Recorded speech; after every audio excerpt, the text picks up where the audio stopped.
فسواه وعدله وعلى كثير ممن خلق فضله وجعله سميعا بصيرا ثم هداه السبيل ونصب له السبيل إما شاكرا وإما كفورا أما الكافرون فاعتد لهم سلاسل وأغلالا وسعيرا يعذبون بأصناف العذاب ينادون ويلهم ويدعون ثبورا وأما الشاكرون فنعمهم وكرمهم ولقاهم نظرة وسرورا إن هذا كان لكم جزاء وكان سعيكم مشكورا فسبحان من بيده ملكوت كل شيء لم يزل ولا يزال عليما قديرا ونشهد أن لا إله إلا الله وحده لا شريك له ونشهد أن سيدنا ومولانا محمدا عبده ورسوله بعثه بين يدي الساعة ليكون للعالمين نذيرا وآتاه جوامع الكلم ومنابع الحكم ووعده مقاما محمودا وجعله سراجا منيرا أما بعد فإني أوصيكم ونفسي أولا بتقوى الله وأحذركم يوما عبوسا قمطريرا يوم تبلى كل نفس ولا يقبل منها شفاعة ولا يؤخذ منها عدل ولا تجد نصيرا يومئذ يندم الإنسان ولا ينفعه الندم ويطلب العود إلى الدنيا وهيهات أن يعود ويخرج له كتاب يلقاه منشورا يا ابن آدم من أصبح على الدنيا حزينا لم يزد من الله إلا بعدا وفي الدنيا إلا كدا وفي الآخرة إلا جهدا ولم يزل منقوتا مهجورا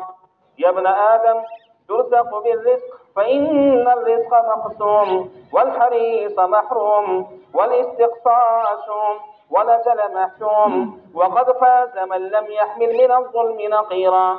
يا ابن آدم خير الحكمة خشية الله وخير الغنى غنى القلب وخير الزاد التقوى وخير ما أعطيتم العافية وكان ربك قديرا ألا خير الكلام كلام الله وأحسن الهدي هدي محمد صلى الله عليه وسلم وشر الأمور محدثاتها لا إيمان لمن لا أمانة له ولا دين لمن لا عهد له وكفى بربك بذنوب عباده خبيرا بصيرا أعوذ بالله من الشيطان الرجيم من كان يريد العاجلة عجلنا له فيها ما نشاء لمن نريد ثم جعلنا له جهنم يصلاها مذموما مدحورا ومن أراد الآخرة وسعى لها سعيها وهو مؤمن فأولئك كان سعيهم مشكورا اللهم اغفر ذنوبنا وامح عيوبنا اللهم اغفر ذنوبنا وامح عيوبنا وأسد ديوننا وكن لنا معينا وظهيرا واقض حاجاتنا واشف عاهاتنا واستر عوراتنا وكفى بك مجيبا قريبا عليما خبيرا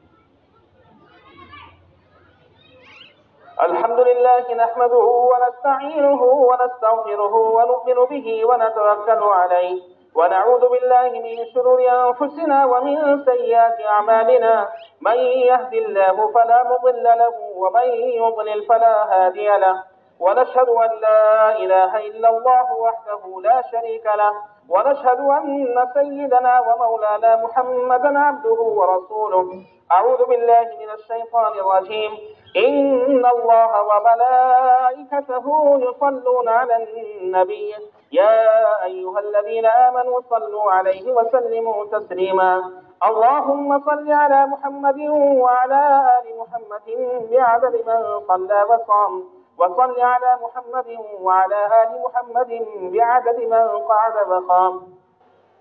وصلى الله عليه وعلى جميع الأنبياء والمرسلين والملائكة المقربين والخلفاء الراشدين خصوصا على خير البشر بعد الأنبياء بالتحقيق أمير المؤمنين أبي بكر الصديق رضي الله تعالى عنه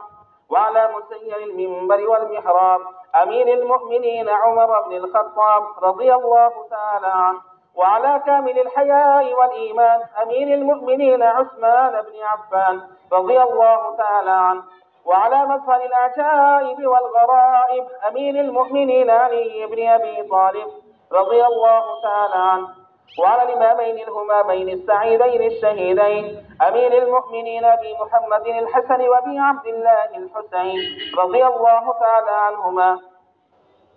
وعلى أمهما سيدة النساء فاطمة الزهراء رضي الله تعالى عنها، وعلى عميه المكرمين بين الناس الحمزة والعباس رضي الله تعالى عنهما، وعلى الستة الباقية من العشرة المبشرة وسائر المهاجرين والأنصار والتابعين الأبرار الأخيار إلى يوم القرار رضوان الله تعالى عليهم أجمعين. اللهم اغفر لنا وللمؤمنين والمؤمنات والمسلمين والمسلمات، وألف بين قلوبهم، وأصلح ذات بينهم، وانصرهم على عدوك وعدوهم. اللهم لعن الكفرة الذين يجحدون آياتك ويكذبون رسلك ويصدون عن سبيلك ويقاتلون أولياءك.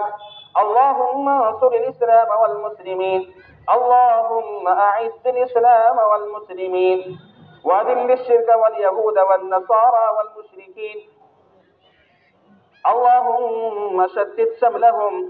اللهم فرق جمعهم، اللهم مزق جمعهم، اللهم خرب بنيانهم وامح آثارهم واقطع دابرهم. اللهم خالف بين كلمتهم، اللهم خالف بين كلمتهم، اللهم خالف بين كلمتهم، وأنزل بهم بأسك الذي لا ترده عن القوم المجرمين. إن الله يأمر بالعدل والإحسان وإيتاء ذي القربى وينهى عن الفحشاء والمنكر والبغي يعظكم لعلكم تذكرون. واذكروا الله العلي العظيم يذكركم وادعوه يستجب لكم، ولذكر الله تعالى أعلى وأولى وأعز وجل وأتم وأهم وأكبر.